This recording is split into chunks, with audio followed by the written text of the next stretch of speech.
Then you have wheelchair ramps. Okay, they took out the stairs, they poured in this sidewalk thing that you can roll up. Good thing? Yeah. We want people to get in and out of their homes safely. Okay, here's another one. They left the stairs, but then they poured a walk around here. Perfect solution. It's a remodel. It's going to cost you some money. But if you want people to have access in and out of your home safely, it's a good solution. And then we have this one here. This is a retrofit. Is it pretty? Not so much, but what is your goal? This is also reusable. It can be put on, it can take it off, you can repurpose it, you can sell it. So it's a great alternative because it is safe and it gets the job done. See the difference? Let's talk about handrails. What's the number one or number two reason seniors end up in the hospital? It's false. Number one is heart disease. But number two reason is falls. Where do falls happen? In the bathroom, in the step-down living room, on the stairs, whether they're front or back or inside or outside. Handrails are a good thing. You can put them on anytime. It's a retrofit, super easy, not too expensive. Here's another one that has two sets of handrails, even better. In fact, if you do any remodeling work and your stairs don't already have handrails, the inspector could very likely call that out and you'll have to put them in anyway, but be ahead of the game and install them in the beginning. Okay? Aging in place. For those who weren't at the seminar, if I have this multi-page booklet that has all sorts of great ideas about aging in place for the safety of your home. It talks about sinks and dishwashers, bathroom ideas, lighting, lots of others, bedroom, bathroom safety, all over the place. It's, 10 pages front and back, so there are a lot of great ideas. For those of you who did pick this up at the seminar, make sure you review it. If you need another copy, just let me know. In-home services. A couple seminars ago, I had two lovely ladies, Zara from Love and Care and Katie from Central Coast Home Health and Hospice, come and talk about in-home health services. Okay, so one is essentially clinical and one is companionship. Central Coast Home Health and Hospice, they're clinical. So what they come in, if you have been in the hospital and you come home or you have some kind of need, they send a nurse assessor to come and figure out what it is that you need. And then they develop a plan. They work with your doctor, they develop a plan, they come in, they work with you. Say if you have mobility problems, they help you work through the problem, and then they get out. Okay, they're not long-term people. They're there to solve a problem and help you learn how to adapt with whatever it is you're dealing with. Okay, they do Parkinson's, wellness, palliative care, total joint, wound care, lymphedema therapy, balance, and congestive heart failure. They also work with nurses, physical therapists, occupational therapists, speech therapists, home health aides, social worker, and a registered dietitian. Okay, with Central Coast Home Health and Hospice, working with your doctor, it is covered by Medicare. Okay, so they will also help you with the billing and the insurance and get all that done, but they are not long-term services. They come in, they work with you, they get out. On the other hand, Zara from Love and Care, and these are both local companies, they're both very reputable, love them, nice people, do a great job. Their list of services range from personal care and hygiene, safety, ambulatory services, meal preparation, medication reminders. Now, that's a big one. They will do medication reminders, but they will not put your pills in the little Monday through Friday thing. Home Health and Hospice will do that. Transportation, overnight care, memory care, Parkinson's care, stroke recovery, end of life, housekeeping tasks, companionship, respite care, and 24/7 care. Big difference. This is not covered by Medi-Cal or Medicare or insurance companies, unless some long-term care insurance companies will help subsidize this. it's private pay. So if you need somebody 4 hours a day just to come in and do light housework, make sure, take you to the doctor's appointment, companionship, play chess with or checkers or backgammon, you just want that companionship, companies like Love and Care are the way to go. They're not cheap. If you had a companion 24/7, 7 days a week, for a month, it's going to run you anywhere between $20,000 and $25,000. Short term, you can do that. Long term may not be the best choice. Okay? I don't have that kind of money. Maybe you do. Maybe you have the long-term care insurance that will happen. There are other alternatives though, but it's not going to allow you to age in place gracefully and safely. So, short-term companionship, good idea. Long-term, maybe not so much. Social impact. Okay, social impact is really important. I'm going to read something to you that I found eye-opening. So, social isolation is not merely a condition of being physically alone. It extends beyond that to encompass a lack of meaningful social interactions and connections. Unfortunately, many seniors experience this profound sense of isolation, which can lead to adverse effects on their mental, emotional, and physical health. Okay, so let's take a moment to understand the impact social isolation has on the senior population. Feelings of loneliness and disconnect can lead to increased rates of depression, anxiety, and even cognitive decline. Moreover, isolated seniors are at a higher risk of developing chronic health conditions and may struggle to maintain their independence and quality of life. Okay, so let's take a look at some of the common causes. Go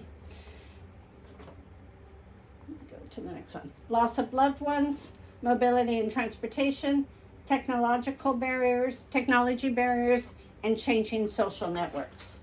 Those can all impact seniors. Let's take the big first one, loss of loved ones. Okay, grief is different for everyone.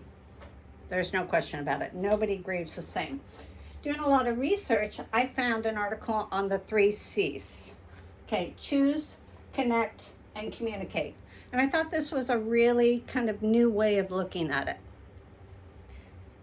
Tackling the first one, choose. Choose what's best for you. Even during dark bouts of grief, you still possess the dignity of choice. Grief often brings a sense of loss of control. Make choices about what you can attend, join, or do, as well as what you can't do to help reinstate control. Control is a big word here. Sorry, talking too much. Connect. Number 2. We're wired for connection. Grief intensifies feelings of loneliness, which often leads to isolation. It's difficult but important not to remove yourselves from other people's lives. No one wants to go to a party and everybody's asking, how are you doing? Okay, it's important not to fake it when you're asked. The honesty will help you and help others help you. So by talking about it, it helps your grief. Talking about it, it helps your friends, families, neighbors know how to help you best. They don't know. Everybody's different. You have to tell them. Okay, and then communicate, the 3rd C. Put your needs out there, even though it may make you feel vulnerable. Communicating will help your friends and family know how best to come alongside you. Talking about it helps you heal. Okay, so we covered that a little bit on number 2 on connecting. Be out there with people. I know it's so hard. It's just incredibly hard to put yourself out there. It makes you feel very vulnerable, but it is such a crucial part of the healing process. Whether it's a phone call, whether it's a trip to the park, maybe it's coming here, maybe it's some of the services we're going to talk about in a little bit. It's just putting yourself out there and communicating what it is that you need. You're not being pushy. You're not asking for more than you deserve. You're just putting it out there, and those who choose to help you which is hopefully all your friends, family, neighbors, know how to help you. Say, you know what, I'm having a hard time getting to the grocery store. Can you do it for me? Easy enough. Or do you think you could come over at lunch maybe once a week or once a month just to keep me company? That would be great. So if you ask 5 people or 4 people, can you come over and join me for lunch or go out to lunch once a week? That's 1 lunch every week. You choose what you can do, choose what you can't do, but make the choice. Put yourself out there, be vulnerable, be active, be communicative, be connecting. It's really, really important. Another valuable resource is grief counseling and support groups. VNA Health and Hospice of Santa Barbara both offer support groups for grief, and I know there's a ton more out there. Mobility and transportation issues. In your handouts, and I can send this to anybody that needs it, there's 3 companies that do transportation. Easy Lift, where's my paper? Easy Lift, Take Me Care Transportation Services, One Heart Caregiver Services. Get online.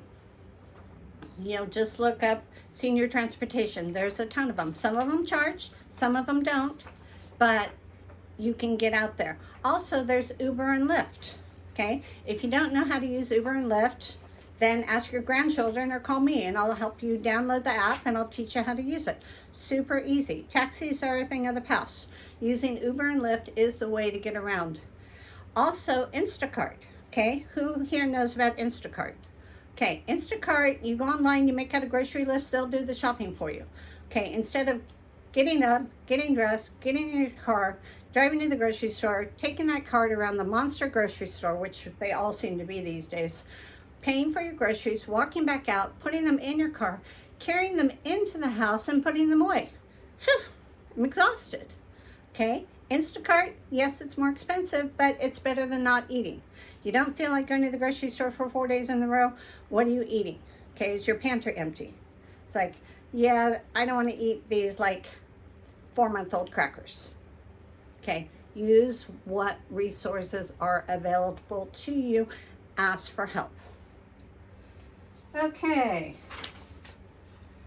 technology barriers. Do you use a computer? Okay. If you don't, do you want to learn? Some yeses, some nos.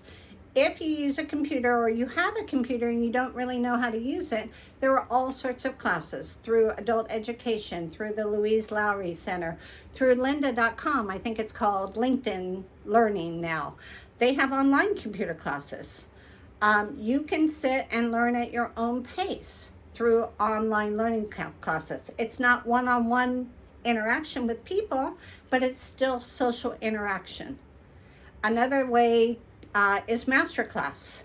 It's a subscription-based learning channel. They have all sorts of classes on cooking and gardening and script writing and computers and great things. I think it's like $15 a month for a year, but a great social resource. And then lastly, changing social networks. As seniors age, their social circles may shrink. Okay, let's try that again. As seniors age, their social circles may shrink, leading to reduced number of opportunities for social interactions. Look for community engagement opportunities. Local community centers, clubs, hobby groups can help build new friendships and stay active. City of Santa Barbara Parks and Recreation Department. They have senior enrichment programs that include bridge, knitting club, Scrabble club. Goleta Valley Community Center, Louise Lowry Davis Center, Meetup, volunteer. And then during the seminar, there were some great ideas. I printed them out here. Excuse me. Goleta Valley Senior Center. Museums need docents. Goleta Public Library, Senior Arts and Crafts on Thursdays. Be an usher at a theater. Don't recommend the County Bowl, but Arlington, Lobero, Victoria, all those. Churches have senior programs. Santa Barbara City College, adult education programs. Family Service Agency, Volunteer Map. Somebody brought up Bellasquardo. They're always looking for docents. I mean, what a great thing. They love the seniors because they're stable and committed and don't jet off to Belize every weekend. Friendship Center, Meals on Wheels. We have so many nonprofit groups here. Somebody brought up we have more nonprofits than anywhere else in the country. And all of them need volunteers. So you can write your own hours. You can work as much as you want, as little as you want. Get out there and be active, be social. Okay, next session. Peggy Rinker came and did a seminar with us not too long ago, and she turned me on to this Atlas Care Map. And we're not going to take the time to go through it today, but anybody that wants a copy, I can send you a copy, or the whole workbook is actually 45 pages, but I pulled out what I thought was important. You take a map. I don't know if you can see it here. You put yourself in the center, and then around it, you list all the people that you have a relationship with. Friends, neighbors, family, your doctors, your accountant, your vet, your pet. All those people go on here. Okay. This can help you better understand your current situation, plan for potential challenges, manage the people involved, and communicate with everyone. It often helps people appreciate what's working and what's not. The following pages in this little booklet are deeper questions that help really dig into the relationships and how they can make your life better. So it's a lengthy exercise, but really well worth it. So I'm happy to send you a copy if you'd like it. I think that's it for me. I would like you to watch another part of the video. It's Rick Olds. He's the executive director of Villa Santa Barbara, a beautiful assisted living community in downtown Santa Barbara. He's going to talk about transfer trauma. So please join us for that. Thank you.